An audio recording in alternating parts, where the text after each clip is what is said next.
बच्चों, lesson number 2 state, lesson number 2 part 1 का दूसरा चैप्टर रैखिक सहसंबंध।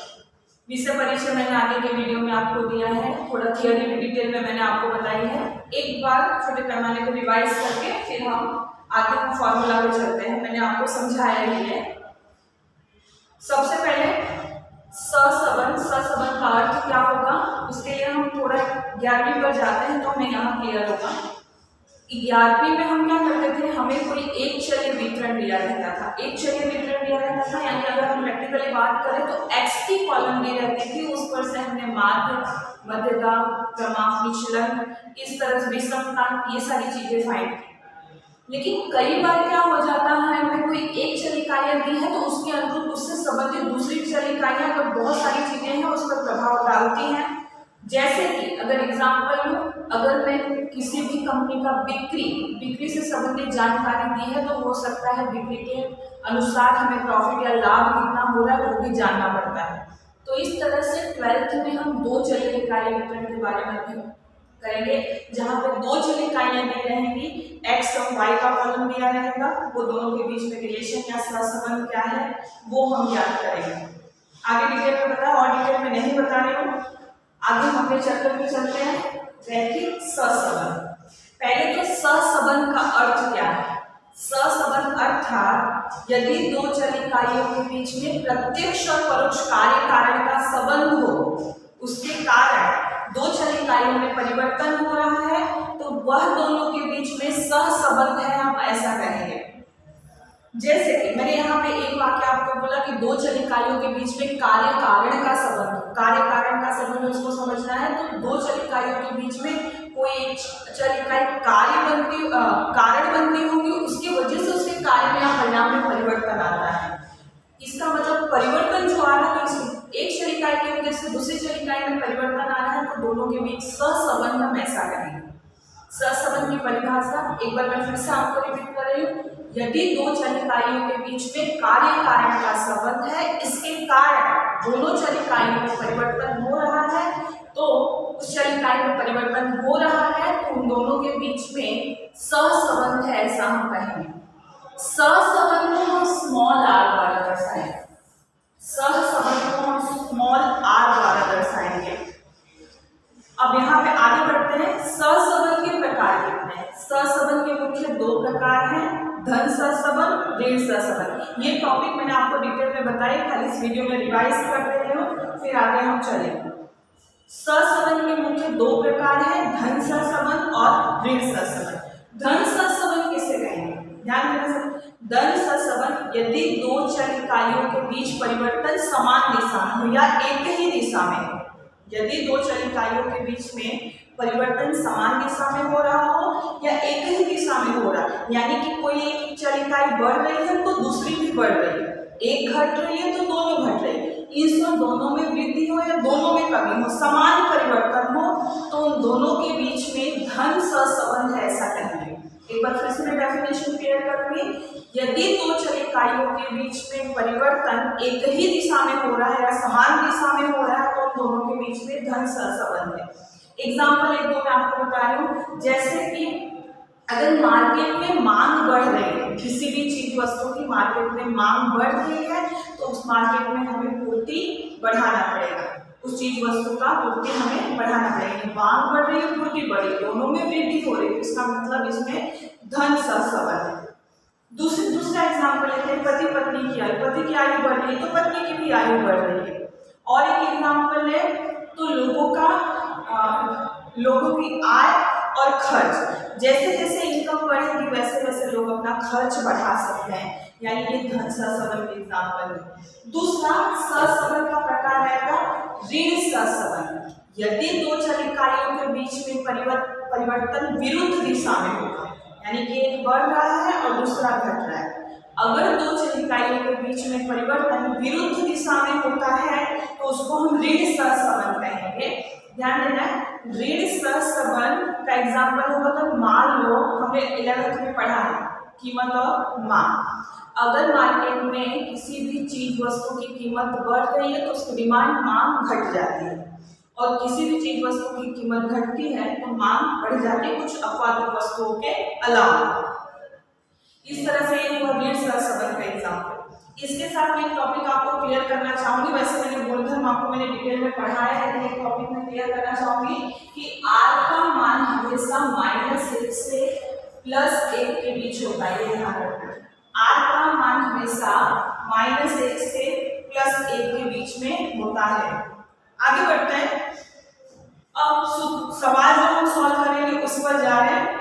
मैंने आपको बताया ही है कि सहसंबंध ज्ञात करने की 3 पद्धतियां हैं।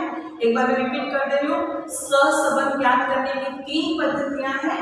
विकर्णाकृति की विधि, काल-पेशम की गुणन प्रघात की विधि और स्पीयरमैन की क्रमांक सहसंबंध की विधि। अगर थियरी में आपको एग्जाम में पूछा जा रहा है कि भाई सहसंबंध ज्ञात करने की पद्धतियां, सहसंबंध अध्ययन करने की पद्धतियां, तो तीनों पद्धतियां आपको लिखनी होगी। पहला है विकर्णाकृति की विधि, दूसरा काल-पेशम की गुणन प्रघात की विधि, तीसरा स्पीयरमैन की क्रमांक सहसंबंध की विधि। मैंने आपको बताया विकर्णाकृति की विधि के सम नहीं देखेंगे।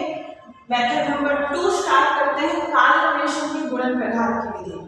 अब एक चीज ध्यान देना, सभी फॉर्मूला साथ में हम नहीं करेंगे, मेथड वाइज करते जाएंगे, मिक्स नहीं होगा। तो काल-पेशम के गुणन प्रघात की विधि में लॉन्ग क्वेश्चन के लिए 3 फॉर्मूला हमारा इंपॉर्टेंट है, ध्यान देना। ये तीनों फॉर्मूला हम पहले अच्छे से समझते हैं। काल-पेशम के गुणन प्रघात की विधि के सूत्र लॉन्ग क्वेश्चन के लिए इंपॉर्टेंट फॉर्मूला है। कब कौन सा फॉर्मूला लगाना है ये मैं आपको समझा रहा हूँ।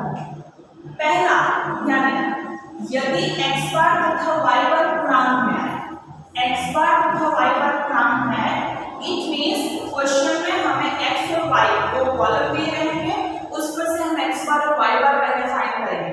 x बार और y बार कैसे फाइंड करेंगे? x बार फाइंड करना हमने 11th में सीखा है। x bar equal to summation xi upon n या सिग्मा xi अपॉन n। इसका मतलब x के अवलोकनों का जोड़ करोगे और n मतलब जितने अवलोकन की संख्या दी है उससे डिवाइड करोगे तो आपको x बार मिलेगा। सेम उसी तरह से y के जो अवलोकन आपको मिल गए होंगे उसका टोटल करोगे और y के अवलोकनों की संख्या से डिवाइड करोगे तो आपको y बार मिलेगा। और x बार और y बार आपको मिल गया, फिर उसके बाद आपको चेक करना है कि x बार और y बार पूर्णांक में आया है, अपूर्णांक में आया है। पूर्णांक में आया अर्थात कि पॉइंट में नहीं आया है, अपूर्णांक में आया पॉइंट में। जब x बार और y बार पॉइंट में नहीं आएगा तब आपको r का फॉर्मूला रखना है, sigma x minus X bar into Y minus Y bar बटे में under root sigma x minus X bar का whole square into under root sigma y minus Y bar का होल स्क्वायर। आगे बढ़ते हैं। यहाँ पे जब x बार और y बार पहले चेक करेंगे, पॉइंट में नहीं आएगा तब ये फॉर्मूला रखें। फिर दूसरा, यदि ये काल-पेशम की गुणन प्रघात की विधि के लॉन्ग क्वेश्चन में 3 फॉर्मूला में से कौन सा फॉर्मूला क्वेश्चन में मुझे रखना है वो मैं आपको बता रही हूँ। दूसरा पॉइंट, यदि अवलोकन 20 से कम हो, यानी कि x और y के कॉलम में जो अवलोकनों की संख्या दी होगी, यहाँ पे 20 के राउंड फिगर में, वैसे मैंने 20 से कम लिखा, ये आपको ध्यान देना, तब आपको r का फॉर्मूला रखना होगा n into summation xy minus summation x into summation y बटे में under root n summation x square minus summation x का होल स्क्वायर। ये खास ध्यान देना, ये दोनों में, ये x स्क्वायर है, ये समेशन x का whole square into under root n summation y square minus summation y का होल स्क्वायर। ये सूत्र लगेगा जब अवलोकन 20 से कम। रही बात सूत्र में कौन से कॉलम बनेंगे, क्या चीजें डिटेल में ध्यान देंगे, जब एक एग्जाम्पल क्लियर होगा, सवाल होगा तो ये सारी चीजें क्लियर हो जाएंगी। फिलहाल आपको सूत्र ध्यान में रखना, याद रखना। तीसरा फॉर्मूला क्या ध्यान में रखना है, ये सूत्र कब लगाया जाएगा सहसंबंध फाइंड करते समय, यदि x बार तथा y बार अपूर्णांक में आए। x बार और y बार अपूर्णांक में आए, अपूर्णांक में आए इट मींस पॉइंट में x बार और y बार, जैसे कि मैंने इसमें आपको बताया क्वेश्चन में पहले x बार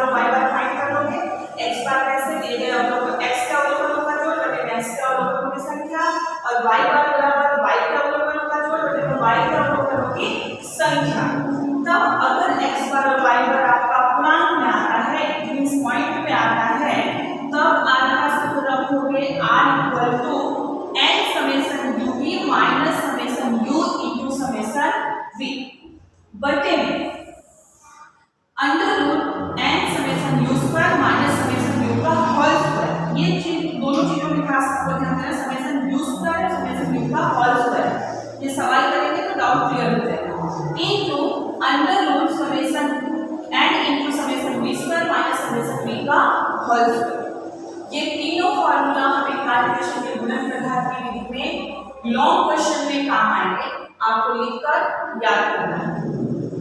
अब आगे बढ़ते हैं, इससे रिलेटेड एक एग्जांपल लेते हैं। इससे रिलेटेड एक एग्जांपल स्वाध्याय 2.2 में, स्वाध्याय 2.2 टोटली हमारा कैलकुलेशन के गुणन प्रकार की विधि में लॉन्ग क्वेश्चन सारे दिए। ये जो तीन फॉर्मूला मैंने लगाया वही तीन में से कोई एक फॉर्मूला सभी क्वेश्चन में लगेगा। 2.2 का हम पहला क्वेश्चन लेते हैं। एक सोसाइटी में रह रहे 7 परिवारों में प्राप्त निदर्श में पिता की ऊंचाई तथा उसके वयस्क पुत्र की ऊंचाई दी गई है। सहसंबंध के मान का परिगणन कीजिए या गणना कीजिए।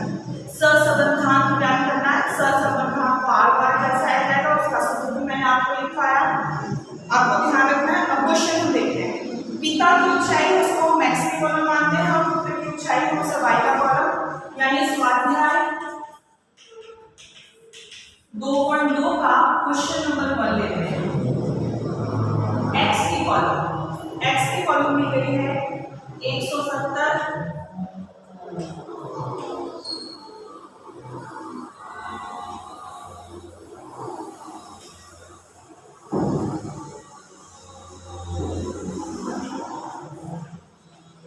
और y का 172 168 170 168 165 167 और 100।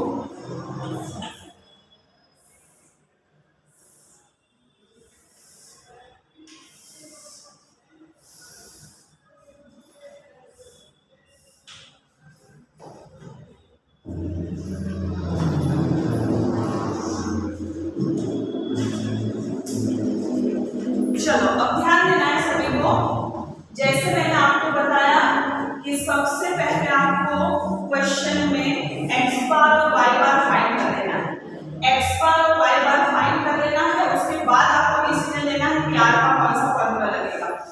x बार फाइंड करना, मैंने आपको बताया x बार का फॉर्मूला होगा समेशन xi, यानी इस कॉलम का आप निकल करोगे जो आएगा 1169 यहाँ पे आ रहा है, वो हमारा होगा समेशन xi और n, समेशन xi n मतलब जितने और होंगे 1 2 3 4 5 6 7, यानी 1169 को 7 से डिवाइड करो, 1169 को 7 से डिवाइड करोगे आपको मिलेगा 167, यानी x बार यहाँ पे आपको मिल रहा है 167।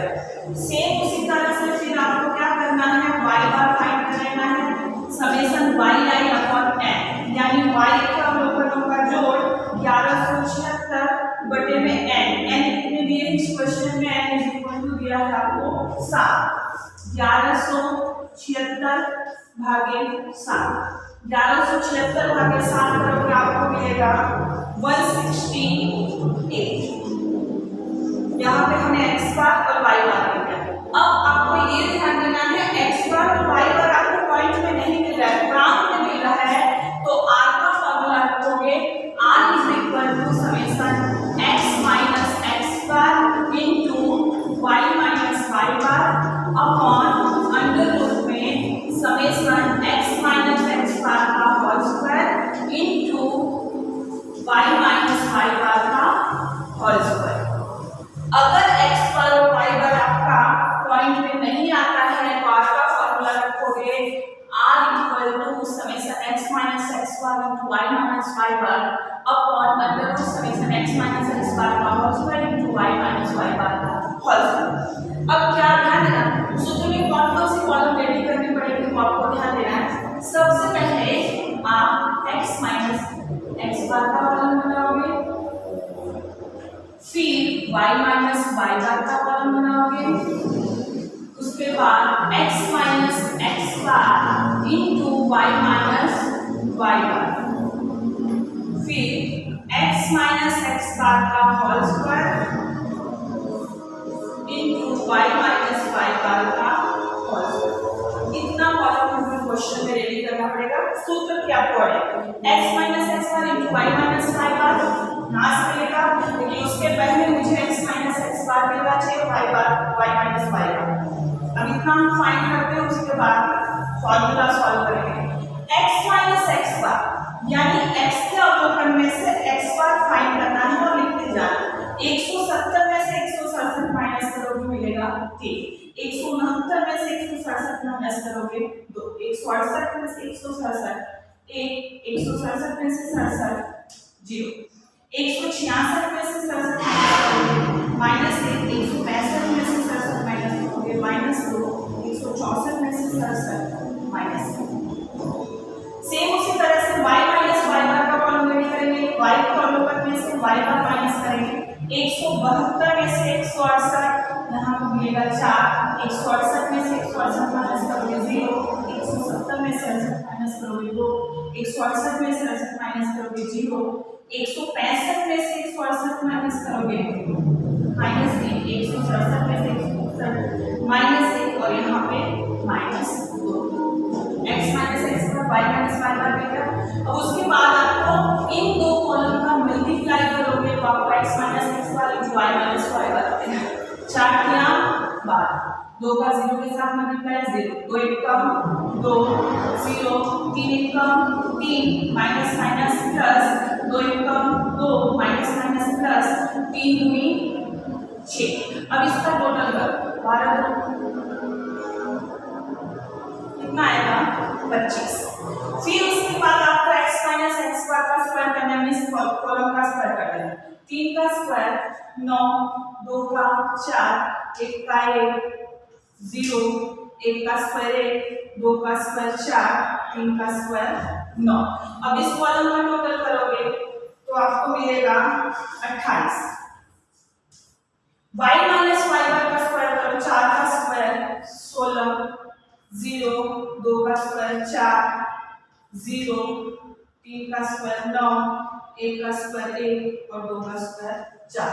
इस कॉलम का टोटल करोगे तो आपको मिलेगा 34। अब सूत्र में कीमत रखते हैं।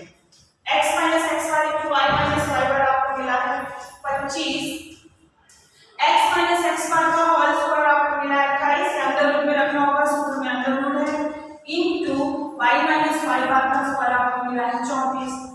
25 डिवाइडेड बाय, अब 28 को आप अंडर रूट से बाहर लो मिलेगा 5.29 और 34 को अंडर रूट से बाहर लो मिलेगा 5.83। 25 डिवाइडेड बाय 5.29 5 इंटू 5 में 83 करोगे मिलेगा 30.84। अब इसको डिवाइड कर लेते हैं मिलेगा आपको 0.8 यानी r का मान 0.8 प्लस में मिल रहा है यानी इसमें धन सहसंबंध है।